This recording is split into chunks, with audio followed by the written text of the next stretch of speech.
Hey everyone, in this quick guide, I'm going to walk you through how to delete a Jira issue, the right way so nothing breaks in your project. Let's jump in. All right, first thing, open the project where the issue lives. You can click it from the sidebar or search for it if you have a lot of projects. Next, find the issue you want to delete. You can scroll through the board or, probably easier. Just use the Jira search at the top. Go ahead and click the issue to open its full details page. This is where all the actions are stored. Now here's the part people miss. Click the More menu. It's usually those three dots in the top right. Inside that menu, you should see Delete. But depending on your permissions, it might be missing.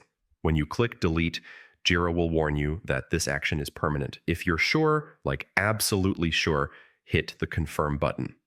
And if the delete option isn't there, that happens a lot. You probably don't have permission. You'll need to ask your Jira admin to grant the delete issues permission for your project. On Jira Cloud, deleted issues sit in a recycle bin for a little while. If you ever need to restore something, your admin can open the trash section in project settings. And that's it. Pretty simple once you know where the delete option hides. So, hope this helped you clean up your board without any surprises.